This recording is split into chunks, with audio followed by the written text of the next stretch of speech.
ट्रेपेजियामनि सोमोन्दै सोलोंगोन जोङो ट्रेपेजियामा माबायदि जायो एबा ट्रेपेजियामनि जोङो मा एरिया दिहुननाय एबा दब्लायथि दिहुननायनि सोमोन्दै जोङो सोलोंनाय जागोन माखासे बेसिक नलेज लोगोसे जोङो एडभान्स लेभेलनि माखासे कुइसनबो जोङो बेयाव सल्भ खालामनाय जागोन बे भिडिअआ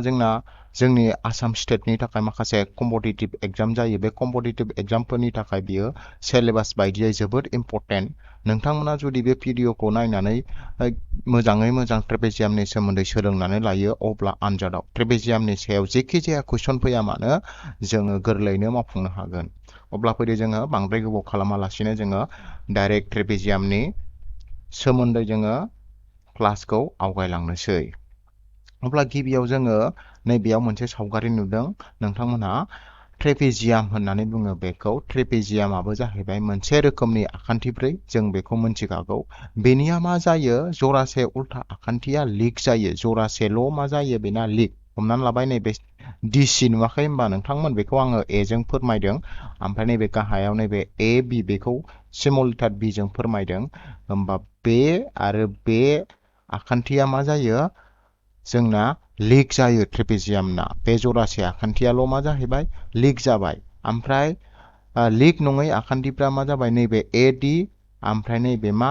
बिसिया जाहैबाय मा लिक नङै आखान्थि अब्ला बियो मोनसे रोखोमनि मा ए बि सि डि ट्रेपेजियाम बियो ट्रेपेजियाम नोंथांमोना बुजिबाय जानो हागौ ट्रेपेजियामखौ माबायदि ट्रेपेजियामनि जरासे आखान्थियाल' मा जायो लिक जायो जाहैबाय आं बेयाव आखिनानै देखायबावनोसै नोंथांमोननो आं बेबायदि आखिदों नङा होमबा बेबायदि आखिदों बेयाव नैबे डिसि आरो नैबे ए बि बेजोंल' मा जाहैबाय लिक जाबाय अब्ला बेखौ जोङो मा होननानै बुङो बेबायदि आखान्थिफोरखौ ट्रेपेजियाम होननानै बुंनाय जायो आरो लोगोसे ट्रेपेजियामना मा थाबावो जौथाय थाबावो नैबे जाहैबाय मा ट्रेपेजियामनि हाइट ओस जायखौ नैबेयाव आङो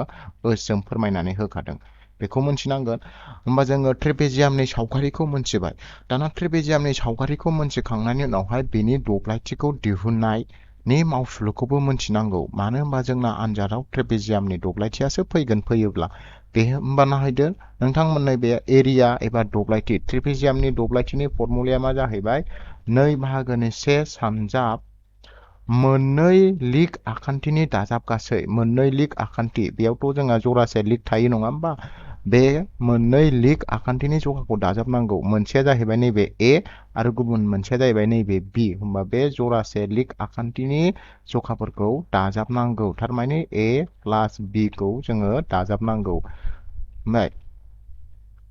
जोंना कुइसनफ्राव मा थाखागोन जोंहा बे जरासे लिक आखान्थिनि जखाफ्रा होनाय थाखानो हागौ अब्ला बेखौ दाजाबदो दाजाबनानै ओमफ्राय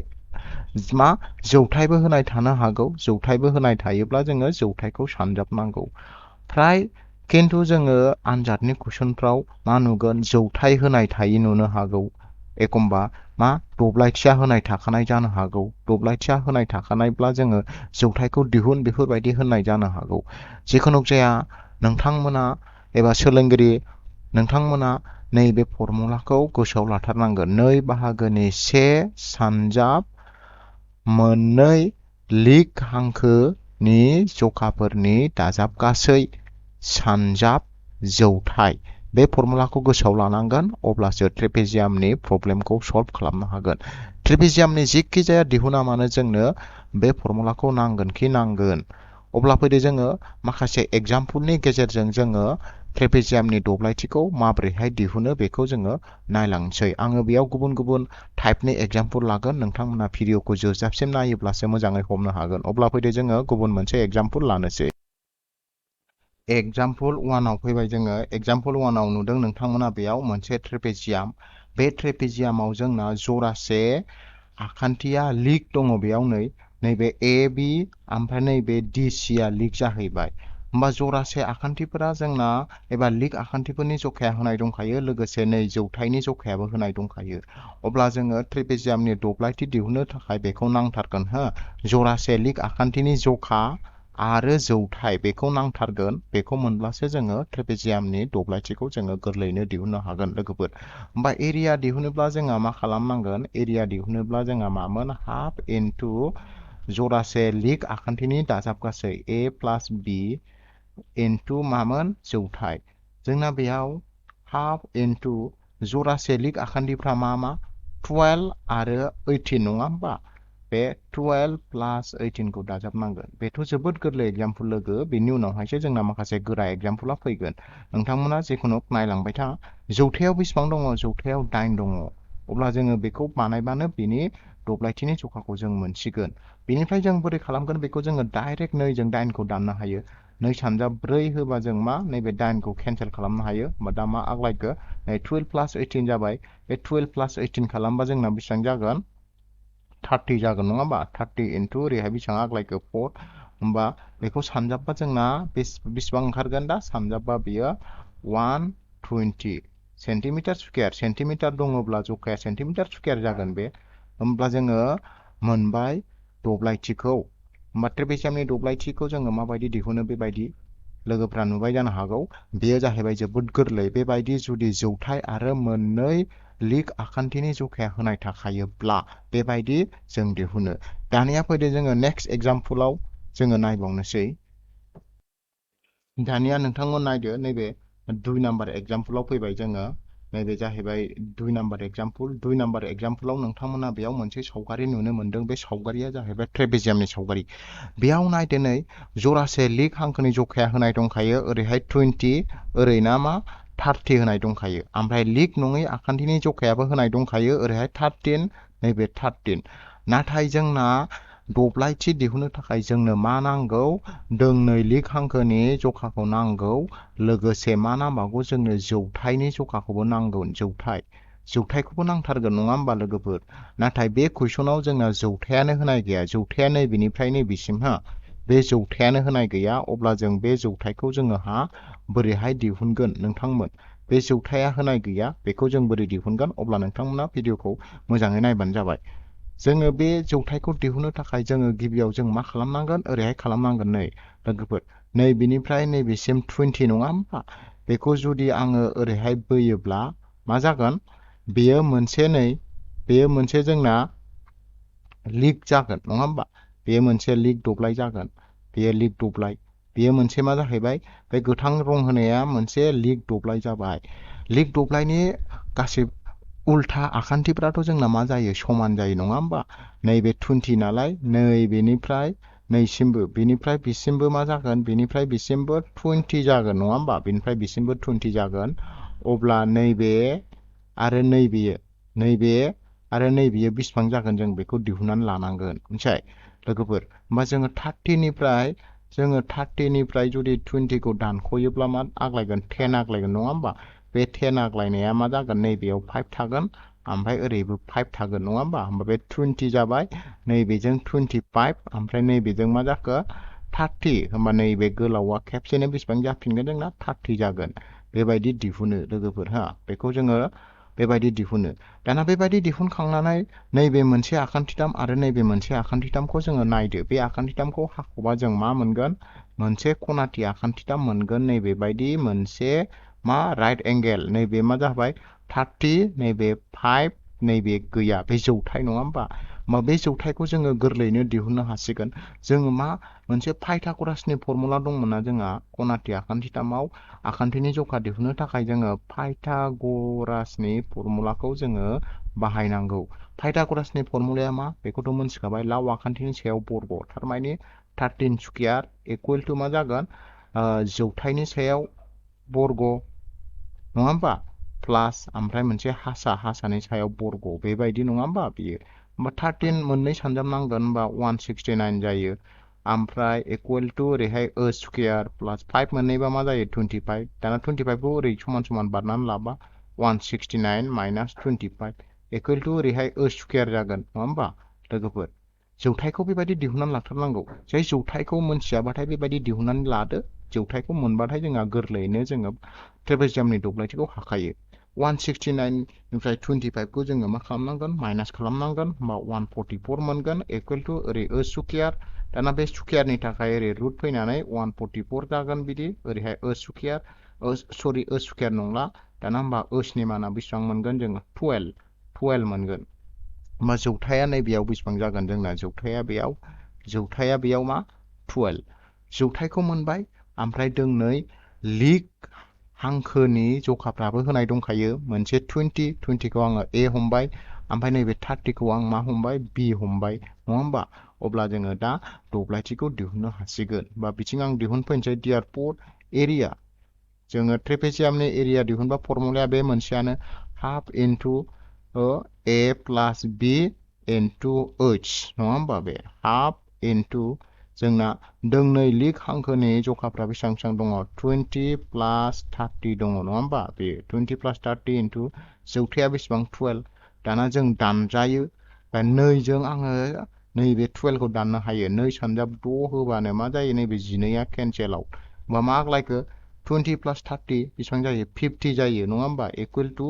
बाहेरायाव 6 थाबाय दाना मोननैजों सानजाबदो बेसेबां जागोन बा सानजाबथ' 30 नैबे 0 मोनसे होबा 300 सेन्टिमिटार दंबा सेन्टिमिटार स्कुयार मिटार दंबा मिटार स्कुयार होमबा जोङो नायदो दिहुनबाय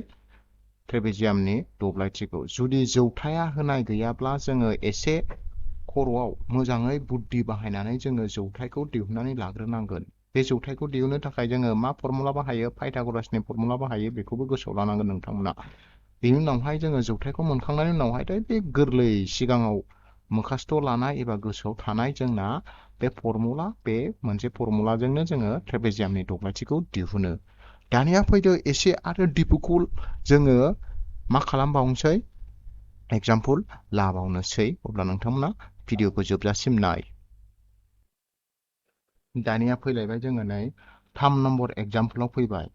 3 नम्बर एग्जाम्पलाव नोंथांमोना बेयाव मोनसे आखान्थिथाम नुनो मोनदों बेबो मोनसे रोखोमनि बेबो मोनसे रोखोमनि मा ट्रेपेजियाम नङा होमबा खनाथिनि बेयाव खनाथि खना गोनां बेबो मोनसे रोखोमनि ट्रेपेजियाम बेयाव नायदो नैबेनिफ्राय बिसिम 15 नङा होमबा ओमफ्राय बेनिफ्राय नैबेसिम मा 30 थारमाने जरासे लिग हांखोनि जखाफ्राबो बेना होनाय दङ ओमफ्राय ओरैहाय मोनसे लिग नङि आखान्थिनि जखाया होनाय दङ 17 नङा होमबा नाथाय जौथाया होनाय गैया अब्ला जामेलाया जोंना बेयावबो जाबाय बेनि जौथाया बेसेबां जागोन बे जौथायखौ जोङो गिबियावनो दिहुननानै लाग्रोनांसिगोनलाय दानिया फैदो अब्ला जोङो जौथायखौ दिहुननो थाखाय नैबेनिफ्राय नैबेसिम आङो ओरैहाय मोनसे हांखो बोगोन नङा होमबा बिदि बोनाय लोगो लोगो नैबे गेजेरनि सावगारिखौ नायदो नोंथांमोनहा मा नुनो मोनखो मोनसे बर्ग सोमजिनाय नुनो मोनबाय बियो मिथिबाय बर्ग होमबा बर्गनि आखान्थिफ्राथ' समान जाजोबो नङा होमबा बर्गनि आखान्थिफ्रा जोंना मा जायो समान जायो थामहिनबा जों मा नुगोन नैबे 15 जायोब्ला नैबे गाहायनाबो बेसेबां जागोन गाहायनाबो 15 गाहायनाबो नैबेबो मा जागोन 15 जागोन बुजिबायना 15 जागोन बे थारमाने जों बेखौ बर्गबाबो माबायदि बेयो मोनसे लिग दब्लाय होननानै साननानै लानांगोन जों बेखौ लिग दब्लायनि जोंना उल्था आखान्थिफ्राथ' समान जायोना बे 15 जानाय लोगो लोगो नैबेनिफ्राय नैबेसिमबो मा जाहैबाय 15 जाबायना होमबा बे खेबसेनो गोलावाथ' जोंना 30 मोन ना 30निफ्राय जुदि आङो नैबे 15खौ माइनास खालामोब्ला बेसेबां आग्लायगोन नैबे 15 होमबा नैबे 15 आग्लायनाया सोरनि जागोन 15 आग्लायनाया नैबेनि जागोन नङा होमबा बेनि जागोन 15 आग्लायनाया बेनिफ्राय बिसिम 15 अब्ला जों नैबे मोनसे आखान्थिथामखौ ओरै जुदि हाख'योब्ला बेयो मोनसे मा जागोन बेयो मोनसे खनाथि आखान्थि जागोन नैबे 17 नैबे 15 नैबेयावथ' 90 डिग्री जागोन ना नैबेयाव गैला थारमाने जौथाया गैया होमबा बे जौथायखौ जोङो पाइथागरासनि फर्मुलाजों जों दिहुननो हासिगोन ना दाना नङा होमबा पाइथागरासनि फर्मुलाजों जों मा बे जौथायखौ दिहुननानै लानो हासिगोन लोगोफोर अब्ला जोङो पाइथागरासनि जों दिहुनोब्ला जोंना फैसिगोन ना लाव आखान्थिनि सायाव बर्ग इकुवेल टु हासानि सायाव बर्ग दाजाब जौथायनि सायाव बर्ग जौथायाथ' होमबा 17 मोननै सानजाबनांसिगोन ना जोङो 17खौ जुदि आङो मोननै सानजाबा 2 8 5 मोनगोन समान समान 15खौ मोननै सानजाबा जों मोनगोन 225 ओरैहाय प्लास स्कुयार दाना जों मा खालामनो हायो 285 नैबे 225खौ ओरै समान समान बारनानै लाबोब्ला मा जागोन बे माइनास 225 इकुवेल टु ओरैहाय मा जाबाय स्कुयारल' थाबाय दाना माइनास खालामोब्ला जोंना बेसेबां मोनो 285 निफ्राय 225 खौ माइनास खालामोब्ला जों मोनगोन 64 इकुवेल टू ओरैहाय h स्क्वायर दाना स्क्वायरनि थाखाय आं ओरै रुट हरोब्ला बेयो मा जागोन 8 स्क्वायर इकुवेल टू ओरै h होमबा h आ बेसेबां मोनगोन जौथाया 8 सेन्टिमिटार मोनगोन मा नायदो आङो जौथायखौ दिहुननानै लाबाय बेयाव होमबा नैबे जौथाया बेसेबां जाबाय नैबे जौथाया बेयाव 8 सेन्टिमिटार मोनबाय जुदि जौथाया 8 सेन्टिमिटार मोनोब्ला जोङो गोरलैयैनो पाइथागरासनि फर्मुलाजों जोङो दिहुननानै लानो हाबाय आरो जोङो ट्रेपेजियामनि दब्लायथिखौबो दिहुननो हासिगोन होमबा ट्रेपेजियामनि दब्लायथिखौ दिहुनोब्ला जोंना फैसिगोन फर्मुलाया देयरफर एरिया इकुवेल टू जोंना मामोन फर्मुलाया हाफ इनटू मोननै लिग दब्लायनि जोंना लिग आखान्थिनि जखाफोरनि दाजाब गासै लिग आखान्थि जखानि दाजाब गासैया बेयाव मा नैबे 15 आरो मोनसेया 30 नङा होमबा बे मोननैखौ दाजाबदो ओमफ्राय जौथायावथ' दा 8 मोनबाय दा बेखौ जों बानायबा आङो 2 जों 8 खौ डाइरेक्ट दाननो हायो 2 सानजाब 4 8 बे गैला होमबा मा आग्लायखो दा 15 प्लास 30 15 प्लास 30 ओमफ्राय इनटू बेसेबां 4 दाना आङो बेखौ जुदि सानजाबोब्ला बेसेबां मोनगोन सानजाबोब्ला 15 जों 30 जों दाजाबग्रोनांगोन नङा होमबा बेसेबां जागोन 5 जों 0 जों 5 3 जों 1 जों 4 45 इनटू 4 दाना सानजाबनांसिगोन मोनजों 4 जों 5 जों होबाथ' 20 नै आथिलिक 0 स्नि 8 180 सेन्टिमिटार स्क्वायर जाहैगोन बेयो होमबा बेनि दब्लायथिनि जखाया बेसेबां मोनबाय जोंना 180 दानिया जोङो माखासे आनजादाव माखासे फैथावना ट्रेपेजियामनि कुइसन अपसन गोनां कुइसन जोङो बेखौ नायनोसै नोंथांमोना भिडिअखौ जोबजासिम नाय अब्ला फैदो जोङो कुइसनखौ जागाय आच्छा जोङो मोनसे एग्जाम कुइसन फैबाय 1 नाम्बार एग्जाम कुइसन बियो एग्जाम कुइसनाव नोंथांमोना नायनो हागोन कुइसना मा बुंदों नै बेयाव फाइन्ड द distance between the two parallel sides of A trapezium माने मोनसे ट्रेपेजियामनि गेजेरनि जानथायखौ दिहुननो थिनदों नैबे मोनसे ट्रेपेजियाम नोंथांमोना सावगारियाव नुदों नैबे मोनसे ट्रेपेजियाम बेयाव मा होनदों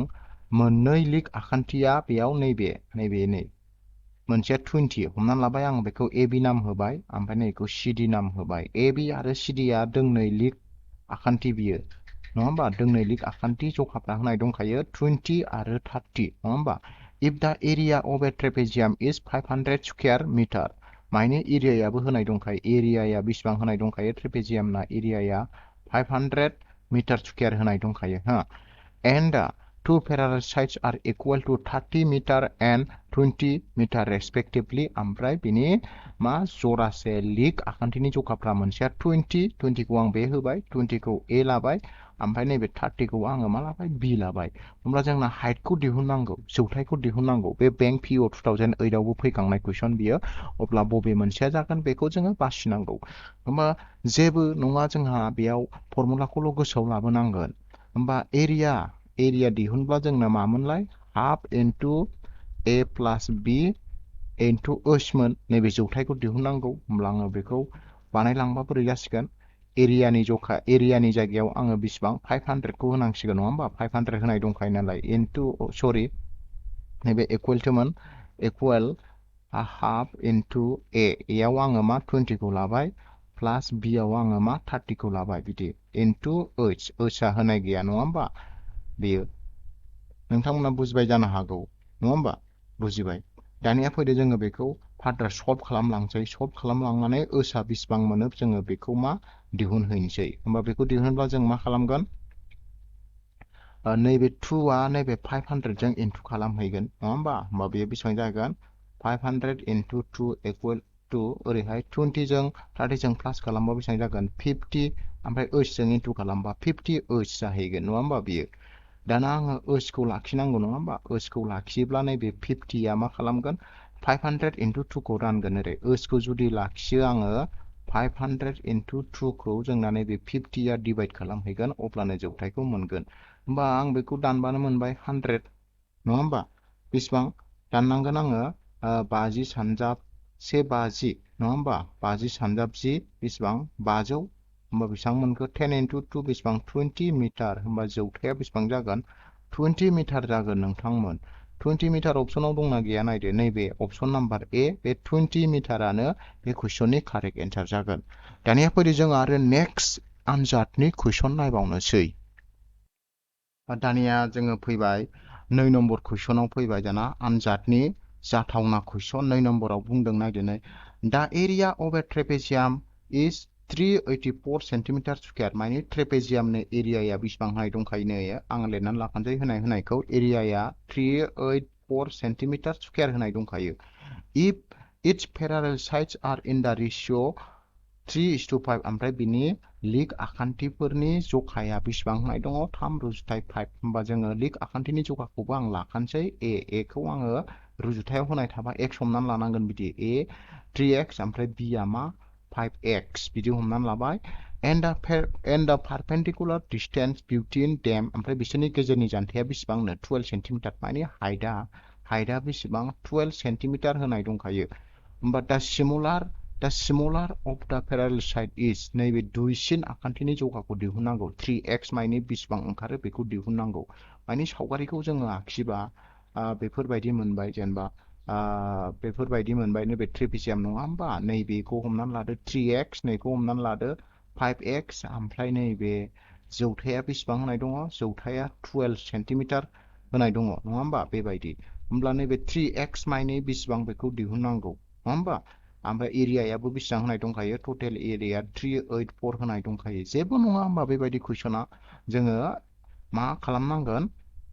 डाइरेक्ट जोङो फर्मुलायाव बहायनांगोन होमबा फर्मुलाया बोरै जागोन जोंना एरिया दिहुननांगौ ना ट्रेपेजियामनि फर्मुलाया हाफ इनटु नैबेयाव मा a plus b into h बेबायदि होनांगोन जों बेयाव एरियाया बेसेबां होनाय दंखायो जोंना कुइसनावनो एरियाया 384 होनाय दंखायो इकुवेल टु ओरैहाय हाफ इनटु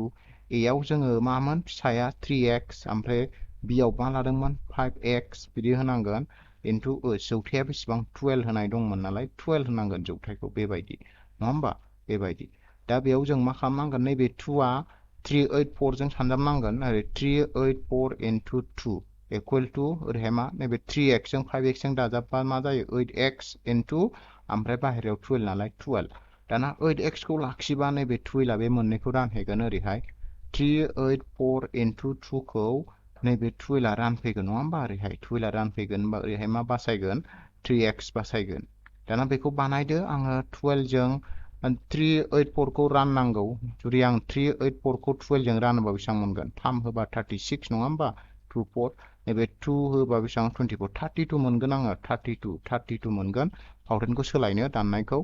32 होमबानो आङो 384 खौ 12 जों दाननो हाबाय होमबा बेसेबां आग्लायखो जोंना 32 इनटु 2 ओरैहाय मा 8x दाना आङो जुदि 32 जों 2 जों सानजाबा बेसेबां 64 इकुवेल टु ओरैहाय 8x दाना आङो जुदि x खौ लाखियोब्ला नैबे 64 खौ 8आ रानगोन होमबानो x खौ मोनगोन होमबा x आ बेसेबां मोनगोन 8 इकुवेल टु x होमबा x आ बेसेबां मोननाय जाबाय 8 मोननाय जाबाय नङा होमबा 8 सेन्टिमिटार होमबा दाना सिमुलार एबा स्मलेस्टखौ दिहुननो थिनदों नैबे 3x खौ दिहुननो थिनदों होमबा 3x खौ दिहुनबा मा जागोन नैबे 3x नालाय 3 इनटु 8 इकुवेल टु 24 सेन्टिमिटार जागोन बे दुइसिन लिग आखान्थिनि जखाया बेसेबां 24 सेन्टिमिटार 24 आ नैबे अपसन नाम्बार बि अपसन नाम्बार बि आ बिनि कारेक्ट एन्सार जागोन लोगोफोर बेबायदि फैब्ला नोंथांमोना हानांगोन बेबायदि होमबा जोङो हानो थाखाय मा खालामनांगोन एसे बुद्धि बाहायनांगोन आरो एरियानि एबा दब्लायथिनि फर्मुलाखौ मोजाङै रोखा गोसोआव लाथारनांगोन अब्लानो हायो दानिया जोङो मोनसे कुइसन नायबावनोसै ट्रेपेजियामजों सोमोन्दो गोनां आनजादाव फैखांनाय एबा आनजादाव फैथावना कुइसन मोनसे नायबावनोसै दाना जोङो जोबथा एग्जाम्पल मोनसे फैबाय बेबो आनजादाव फैखांनाय कुइसन बेबायदिबो फैनो हागौ होमबा नायदो बेयाव कुइसनाव मा बुंदों the ratio of the length of the parallel sides of a trapezium is 3:2 नै माने लिग आखान्थिनि जोंना रुजुथाया होनाय दंखायो 3:2 अब्ला जोङो बेखौ हमनांगोन a आव जों बेसेबां 3x ओमफ्राय b आव जों मा हमनांगोन 2x थारमाने सावगारिया ओरै जाबायमोन नालाय बियो हमनानै लाबाय बेयो मोनसे ट्रेपेजियाम बे ट्रेपेजियाम नैबे लिग आरो बेजों लिग थारमाने नैबे a खौ आङो मा हमबाय 3x हमबाय नैबे b खौ बेसेबां आङो 2x हमबाय नङा होमबा ओमफ्राय बिसोरनि गेजेरनि शर्टेस्ट डिस्टेन्सआ बेसेबां होनाय दं नै दा शर्टेस्ट डिस्टेन्स बिटुइन देम इज 15 सेन्टिमिटार थारमाने जौथाया बेसेबां जौथाया बिनिफ्राय बिसिम ओसआ बेसेबां 15 सेन्टिमिटार होनाय दंखायो if the area of of the trapezium is 450 ओमफ्राय बिसिनि एरियायाबो बेसेबां होनाय दंखायो एरियाया आं नैबेयाव लिरनोसै एरियाया बेसेबां होनाय दङ 450 होमबा मा दिहुननांगौ find the sum of the length of the parallel side माने बे लिक आखान्थिनि दाजाबगासै दिहुननांगौ थारमाने जोंना मा दिहुननांगौ 3x plus 2x 3x plus 2x equal to बेसेबां मोनो बेखौ दिहुननांगौ हा होमबा लिक जरासे लिक आखान्थिनि दाजाबगासैखौ दिहुननो थाखाय जोङो मा खालामनांगोन जोङो बे ट्रेपेजियामनि दब्लायथिनि फर्मुलाखौनो जोङो इउज खालामनांगोन होमबा फैदो जोङो इउज खालामसै जोंहा फर्मुलाया मा जायोमोन area equal to half into मा ए प्लास बि इनटु ओइच नङा होमबा बेयो दाना जोंना एरियायाव बेसेबां दङ एरियायाव जोंना 450 होनाय दंखायो इकुवेल टु ओरैहाय हाफ इनटु ए आव बेसेबां होनाय दङ जोंहा 3x प्लास बि आव बेसेबां दङ 2x रुजुथाय होनाय थाबाथाय जोङो x बिदि सानजाबदेरनांगोन हा इनटु ओइच जौथायाव बेसेबां दङ 15 दङ नङा होमबा दा जोङो बेखौ दहायनि बायदि बानायदो 2 आ ओरै इनटु खालामफैबाय बेसेबां जागोन 450 इनटु 2 900 बो होनो हायोमोन आं होथ'वासै दा नैखौ दाजाबदो बेसेबां 5x इनटु बेसेबां 15 5x इनटु 15 जाहैबाय दाना जों मा खालामनो हायो नैबे 450 इनटु 2 खौ 15 आ ओरै रानफैबा गाहायाव ओरै 15 इकुवेल टु ओरैहाय मा 5x नङा होमबा बेयो 5x दा बेखौ रानदो जोङो 15 जों आङो 45 खौ राननो हायोना 15 जों जुदि 3 सानजाबाव बेसेबां मोनो ओमफ्राय 45 होमबा 30 जागोन होमबा जुदि आं 30 होयोब्लानो जों मा खालामनो हायो नैबेखौ 450 खौ 15 जों केनसेल खालामनो हायो होमबा बेसेबां 30 जों 2 जोंल' थाबाय 30 आरो 2 इनटु खालामबा बेसेबां जागोन जोंना 60 इकुवेल टु ओरैहाय 5x दाना जुदि आङो x खौ लाखियोब्ला 60 खौ 5 आ रानबाय ओरैहाय x थाबाय होमबा बेसेबां मोनगोन x आ इकुवेल टु 60 खौ 5 आ रानबा बेसेबां 12 सेन्टिमिटार होमबा दानिया लिक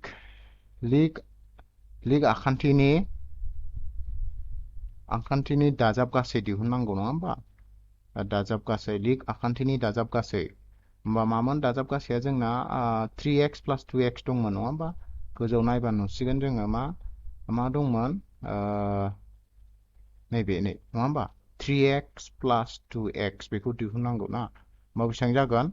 आं नैबेयावनो लिरनोसै 3x प्लास 2x नङा होमबा बेसेबां जायो 5x जायो होमबा